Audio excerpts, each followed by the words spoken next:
अच्छा, औज़ुबिल्लाहि मिनश्शैतानिर्रजीम, बिस्मिल्लाहिर्रहमानिर्रहीम। आज हम क्लासिफिकेशन ऑफ फंजाई से दूसरा लेक्चर दे रहे हैं और वो है एस्कोमाइकोटा। जिस तरह से पहले लेक्चर में हमने इसके पहले वाले क्लास में ज़ाइगोमाइकोटा पढ़ा था कि इसका ज़ाइगोट इसके लाइफ साइकिल के ज़ाइगोस्पोर से आते हैं कि जब इसके सेक्सुअली रिप्रोडक्शन में मेल एंड फीमेल गीमीट्स जब मिल जाए और डिप्लाइड ज़ाइगोट बनाए तो इसको हम ज़ाइगोस्पोर्स कहते हैं। अब अगर इसके नेम पे हम फोकस करें तो एस को वर्ड भी इसके लाइफ साइकिल से आया है जिसको हम कहते हैं एस्कोस्पोर्स। अब एस्कोस्पोर्स भी इसके लाइफ साइकिल इन रिप्रोडक्शन में सेक्सुअल रिप्रोडक्शन में जब इसके एक स्टेज में स्पोर्स बन जाते हैं स्पोर्स, और वो स्पोर्स एक सेक लाइक स्ट्रक्चर में स्टोर होते हैं, स्टोर मीन प्रेजेंट होते हैं, और इसके इस सेक लाइक स्ट्रक्चर को हम क्या कहते हैं, इसका जो एस का वर्ड आया है ये हम सेक से लेते हैं, ठीक है, और इसलिए इसको हम एस्को और माइकोटा तो आप जानते हैं इसको हम माइकोलॉजी से लेते हैं कि स्टडी ऑफ फंजाई, इसको हम क्या कहते हैं, फंजाई।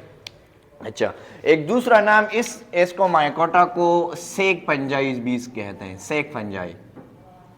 अब सेक का वर्ड किस का कौन से स्टेज से आया है, इसके रिप्रोडक्शन स्टेज से, कि जिसके जब स्पोर्स बनते हैं तो ये स्टोर होते हैं इस तरह सेक लाइक स्ट्रक्चर में, और वो सेक लाइक स्ट्रक्चर में जो स्पोर्स होते हैं इसको हम एस्कोस्पोर्स कहते हैं, ठीक है। तो ये वर्ड जो आया है इसके नेम की ये यहाँ से आया है कि इसके स्पोर्स जब एक सेक लाइक स्ट्रक्चर में प्रोड्यूस हो जाए तो इसको हम एस्कोमाइकोटा या सेक फंजाई कहते हैं, ठीक है, या इसको हम लार्जेस्ट क्लास ऑफ फंजाई भी कहते हैं, ठीक है, सबसे लार्जेस्ट क्लास ऑफ फंजाई है ये, यानी सबसे लार्जेस्ट ग्रुप भी आप कह सकते हैं, लार्जेस्ट ग्रुप ऑफ फंजाई। सबसे ज़्यादा फंजाई इस ग्रुप में आते हैं, तकरीबन 3 लाख स्पीशीज इसमें आते हैं फंजाई के, 30,000 स्पीशीज ऑफ फंजाई इस ग्रुप में यानी एस्कोमाइकोटा में होते हैं, ठीक है। फिर इसके बाद हम आते हैं इसके कुछ जनरल कैरेक्टरिस्टिक में, ये तो नेम था। जनरल कैरेक्टरिस्टिक में इसका एक मेन बॉडी कैरेक्टरिस्टिक है जिसको हम कहते हैं हाइफा।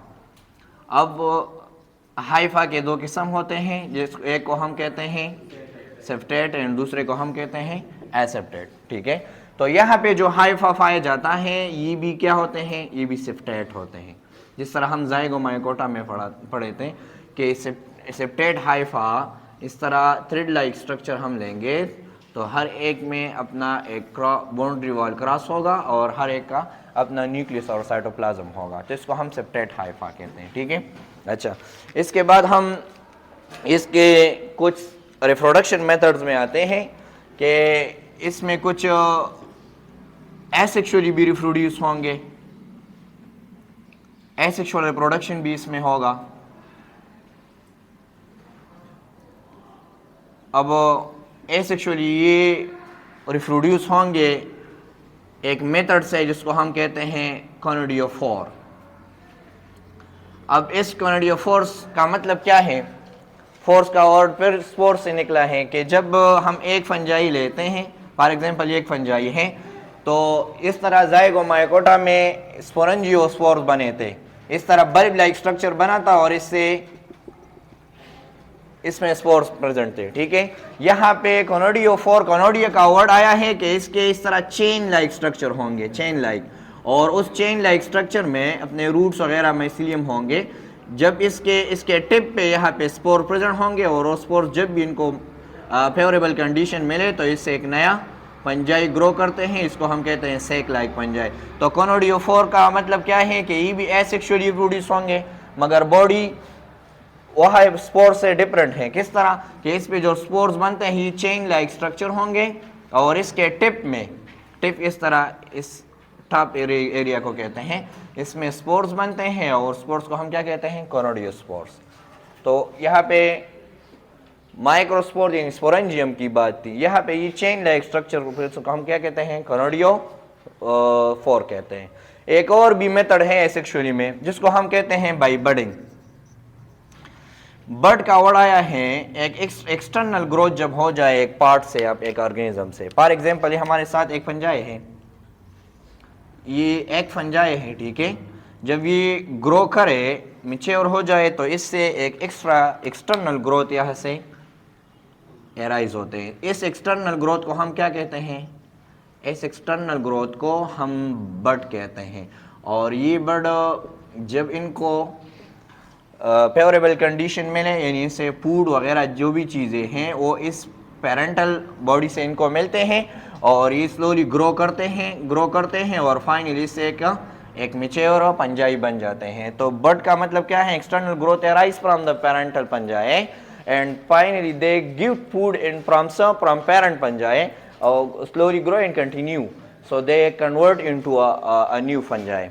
अच्छा, सेक्सुअल मेथड में इसका फिर वही से वो टर्मिनोलॉजीज हैं जिस तरह हमने जनरल कैरेक्टरिस्टिक ऑफ फंजाई में पढ़ा था पहले वाले लेक्चर में, कि इसमें जब ये दो हाइफा एक दूसरे के साथ कंबाइन होते हैं तो ये एक दूसरे के साथ ये साइटोप्लाज्म को कनेक्ट करते हैं और साइटोप्लाज्म के कनेक्शन को हम क्या कहते हैं? प्लाज्मोगेमी। क्या कहते हैं? प्लाज्मोगेमी। प्लाज्मोगेमी इसके सेक्सुअल मेथड में कम्बिनेशन ऑफ साइटोप्लाज्म को हम कहते हैं कि एक दूसरे के साथ फ्यूज हो जाए, ठीक है। अच्छा, फिर इसके बाद जब ये दूसरे करीब आ जाए तो ये न्यूक्लियस भी यहाँ पे आके, इसकी न्यूक्लियस यहाँ पे, तो ये दोनों न्यूक्लियस एक दूसरे के साथ क्या हो जाए? कंबाइन हो जाते हैं, फ्यूज हो जाते हैं। तो इसको हम क्या कहते हैं? डायूकैरियोटिक हाइफा फिर कहते हैं, डायूकैरियोटिक हाइफा। डाई का वर्ड किस चीज से आया है? 2 से आया है, ठीक है। कैरियोटिक, कैरियो का वर्ड किस चीज से आया है? न्यूक्लियस से आया है। और ये हाइफा का वर्ड, दो हाइफा एक दूसरे के साथ कंबाइन होते हैं, ठीक है। तो सेक्सुअल में ये सबसे पहले प्लाज्मोगेमी करते हैं दोनों साइटोप्लाज्म के एक दूसरे के साथ। साइटोप्लाज्म कौन से एरिया को कहते हैं? न्यूक्लियस के बाहर फ्री स्पेस को साइटोप्लाज्म कहते हैं, तो प्लाज्मोगेमी। फिर इसके बाद न्यूक्लियस कंबाइन होते हैं तो इसको हम क्या कहते हैं? डाईकैरियोटिक हाइफा। और इसके बाद कैरियोगेमी होते हैं। कैरियो का वर्ड फिर न्यूक्लियस के लिए आते हैं और गेमी का कॉम्बिनेशन के लिए। तो दोनों हाइफा का न्यूक्लियस एक दूसरे के साथ फ्यूज हो जाते हैं। न्यूक्लियस जब फ्यूज हो जाते हैं तो ये क्या बनाते हैं? जाइगोट बनाते हैं, ठीक है। और जाइगोट से फिर न्यू पंजाई ग्रो करेंगे और नेक्स्ट लाइफ साइकिल इसके कंप्लीट होते हैं। यहाँ पे इसके कुछ स्पीशीज आपको पैरासाइट्स में भी मिलेंगे और यूजफुल में भी मिलेंगे, ठीक है। ये एक यूनिक कैरेक्टरिस्टिक है इसके। अच्छा, एस्कोमाइकोटा का एक और कैरेक्टरिस्टिक ये है, हम जनरल कैरेक्टरिस्टिक में नंबर 1, 2, 3 और 4, ठीक है। तो यहाँ पे अब हम आते हैं, इसके कुछ स्पीशीज ऐसे होते हैं कि ये पैरासिटिक इन नेचर शो करते हैं। पैरासिटिक तो आप जानते हैं कि ये क्या होगा? दूसरे ऑर्गेनिज्म में डिजीज काज करेगा, बीमारी।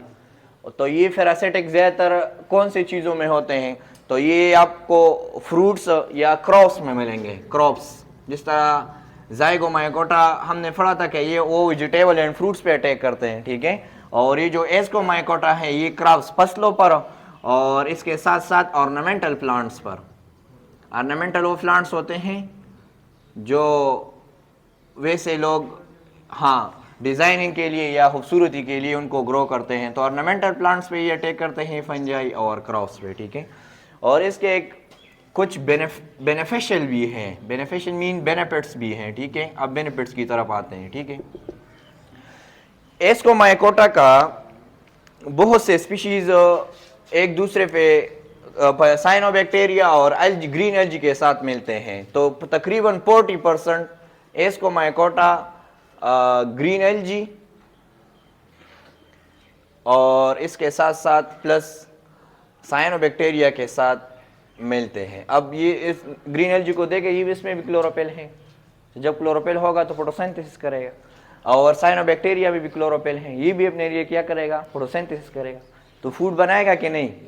मगर पंजाए का तो ये नेचर नहीं है कि वो अपने लिए क्या बनाए, फूड बनाए, वो दूसरे ऑर्गेनिज्म पे डिपेंड करेगा। तो क्या करेगा ये 40% जो एस्कोमाइकोटा होते हैं, एस्कोमाइकोटा ये 40% ग्रीन एल्गी और साइनोबैक्टीरिया के साथ मिलकर सिम्बियोटिक एसोसिएशन बनाते हैं और सिम्बियोटिक एसोसिएशन में फिर म्यूचुअलिज्म बनाते हैं। अब म्यूचुअलिस्टिक का मतलब क्या है कि ये पंजाई के लिए क्या देगा, पंजाई के लिए क्या देगा, फूड देगा, फूड, और फंजाई इनके लिए हाँ डिफेंस करेगा या शेल्टर करेगा या हम इसके लिए प्रोटेक्शन देगा, जो भी फायदा पंजाई दे सकता है। तो यहाँ पे ये पंजाई के लिए क्या देगा, ये ग्रीन एल्गी और साइनोबैक्टीरिया फूड देगा, और इस आप पंजाई इनको क्या देगा, प्रोटेक्शन देगा या इनको क्या करेगा, रहने के लिए जगह देगा। तो दोनों का फायदा हो गया, ठीक है। तो बेनिफिट्स में एक मेन ये म्यूचुअलिस्टिक पाए जाते हैं, ठीक है। अच्छा, और जब ये दूसरे के साथ मिलते हैं तो इसको हम एक नेम देते हैं, they are called as lichens, they are called as lichens. इसके बाद हम आते हैं कुछ और भी बेनिफिट्स हैं इसके। सबसे पहला जो ड्रग्स डिस्कवर हुआ था जिसको हम कहते हैं फर्स्ट ड्रग्स डिस्कवरी, और वो क्या था, पेंसिलिन। फर्स्ट ड्रग डिस्कवरी भी इस पंजाई से हुआ था, ठीक है। इसको हम कहते हैं एस्कोमाइकोटा। तो एस्कोमाइकोटा से एक स्पीशी था जिसका नाम था पेंसिलियम, क्या, पेंसिलियम।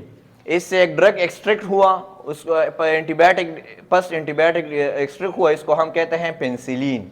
और वो पेंसिलिन किसने डिस्कवर की थी, वो एक साइंटिस्ट था जिसका नाम था फ्लेमिंग अलेक्जेंडर। हाँ, फ्लेमिंग अलेक्जेंडर।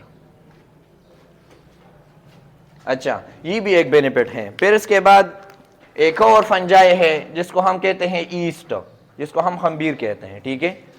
आटे में डालते हैं या बेकरी वगैरह में, तो ये बेकरी में भी यूज होते हैं, और इस तरह ये ब्रेड्स में भी, रोटियों में।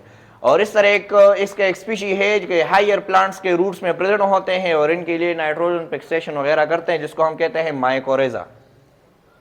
माइकोरेजा एक स्पीशी है, इसको माइकोटा से बिलोंग करते हैं, और वो क्या करते हैं, जिस तरह हायर प्लांट्स हैं तो हायर प्लांट्स के रूट्स के जोड़ों में ये होते हैं और इनके लिए एक म्यूचुअलिस्टिक फंक्शन परफॉर्म करते हैं। याद रखें, प्लांट्स का ये एबिलिटी नहीं है कि वो अपने लिए हवा से नाइट्रोजन ले लें, मगर बैक्टीरिया की सलाहियत है कि वो एनवायरनमेंट से नाइट्रोजन ले सकते हैं, जिसको हम क्या कहते हैं, नाइट्रोजन फिक्सेशन, और इनके लिए वो प्रोवाइड करते हैं। तो ये एक बेनिफिट्स हैं, ठीक है। मैं आपको दोबारा अपना लेक्चर रिवाइज करना चाहता हूँ। सबसे पहले क्लासिफिकेशन ऑफ फंजाई में हमने आज दूसरा क्लास पढ़ा, यानी दूसरा लेक्चर है। एस्कोमाइकोटा का वर्ड जो है वो एस्कोफोर से आया है। एस्कोफोर्स क्या है, ये इसके सेक्सुअल रिप्रोडक्शन में जब स्पोर्स बन जाए तो उनको इनके लिए एक सेक लाइक स्ट्रक्चर होते हैं, शफर की तरह, और ये सेक लाइक स्ट्रक्चर जब ये मैच्योर हो जाए फिर इसमें स्पोर्स बन जाए और स्पोर्स दोबारा एक न्यू फंजाई। तो यहाँ पे ये इसको वर्ड यहाँ से आया है। इसको हम लार्जेस्ट ग्रुप ऑफ फंजाई भी कहते हैं। तकरीबन 30,000 स्पीशीज ऑफ फंजाई इसमें प्रेजेंट होते हैं। जनरल कैरेक्टरिस्टिक में हमने हाइफा का पढ़ा कि हाइफा क्या होते हैं, इसमें सेप्टेड हाइफा होते हैं। सेप्टेड हाइफा मतलब क्या है कि इसके बॉडी में आपको क्रॉसवॉल्स, ट्रू न्यूक्लियस, ट्रू साइटोप्लाज्म वगैरह नजर आएंगे, ठीक है। फिर इसके एसेक्सुअल रिप्रोडक्शन में हमने पढ़ा कि इसका जब ये एसेक्सुअली रिप्रोड्यूस होंगे तो एक मेथड से जिसको हम कोनोडियोफोर्स कहते हैं। कोनोडियोफोर्स का मतलब क्या है कि ये चेन लाइक बॉडी होंगे इस तरह फ्रेगमेंट्स में, और वो इसके टिप पे स्पोर्स बन जाते हैं और फिर इन पे वो मैच्योर होकर दोबारा एक न्यू फंजाई को ग्रो कर सकते हैं। फिर क्या होते हैं, एक दूसरा मेथड जिसको हम क्या कहते हैं, budding. What is budding? Bud extra growth parental fungi से होते हैं, और उनको जब भी फूड ऑक्सी वगैरह जो भी इनको मिलते हैं तो ये ग्रो करते हैं, एक न्यू फंजाई ग्रो कर सकते हैं। फिर हम सेक्सुअल रिप्रोडक्शन में इसमें पढ़ा कि इसके जब दो हाइफा एक दूसरे के साथ कंबाइन हो जाते हैं तो सबसे पहला स्टेज क्या होते हैं, प्लाज्मोगेमी, साइटोप्लाज्म का कंबाइन होना। फिर इसके बाद जब दो हाइफा एक दूसरे के साथ कंबाइन हो जाते हैं तो फिर इसको हम क्या कहते हैं, डाइकैरियोटिक हाइफा। डाई का वर्ड 2 के लिए आते हैं, कैरियो का वर्ड न्यूक्लियस, और हाइफा तो आप जानते हैं। फिर इसके बाद सेक्सुअल रिप्रोडक्शन में कैरियोगेमी का वर्ड भी आते हैं कि इसके साइटोगेमी प्लस डाइकैरियोटिक हाइपा के बाद इसके न्यूक्लियस एक दूसरे के साथ फ्यूज होते हैं, तो इसको हम क्या कहते हैं, कैरियोगेमी। फिर जाइगोट बनते हैं, जाइगोट से न्यू फंजाई, तो ये सेक्सुअल में आते हैं। फिर इसके कुछ हार्मफुल इफेक्ट्स भी हैं कि ये पैरासिटिक होते हैं क्रॉप्स में, फसलों और ऑर्नामेंटल प्लांट्स में। बेनिफिट्स क्या है, फायदे क्या है एस्कोमाइकोटा का, तकरीबन 40% ये एस्कोमाइकोटा ग्रीन एल्गी और साइनोबैक्टीरिया के साथ मिलके एसोसिएशन बना, इसको हम सिम्बियोटिक एसोसिएशन कहते हैं। अब सिम्बियोटिक एसोसिएशन 3 किस्म के हैं, पैरासिटिक, कमेंसलिज्म, म्यूचुअलिज्म। ये कौन सा है, म्यूचुअलिस्टिक है। म्यूचुअलिस्टिक में दोनों ऑर्गेनिज्म को फायदा होगा। जिस तरह साइनोबैक्टीरिया और ग्रीन एल्गी फोटोसिंथेसिस कर देगा तो क्या बनाएगा, फूड बनाएगा। अब फंजाई तो फूड नहीं बना सकते, तो इन फोटोसिंथेसिस के जरिए फूड बना के किसको देगा, फंजाई को, ठीक है। और ये फंजाई इनको शेल्टर वगैरह प्रोवाइड करेगा। तो इनके एक बेस्ट एग्जांपल क्या है, लाइकेंस जिसको हम कहते हैं, ठीक है। फिर फर्स्ट एंटीबायोटिक डिस्कवरी भी एस्कोमाइकोटा से हुआ था, जो क्या है, पेंसिलियम। पेंसिलियम इसका एक स्पीशी है, ठीक है, जो एस्कोमाइकोटा से बिलोंग करते हैं। और जो ड्रग डिस्कवर हुआ था इसको हम क्या कहते हैं, पेंसिलियम, ठीक है। फिर इसके बाद ईस्ट जाना पहचाना पंजाए हैं, जिसको हम खंबीर कहते हैं, ये बेकरी वगैरह में डालते हैं। माइकोरिजा क्या होते हैं, ये भी एक स्पीशी है पंजाए का, जो हायर प्लांट्स के रूट्स में प्रेजेंट होते हैं और वहाँ पे रहते हैं, ठीक है। वमा लेना इल्लल्लाह।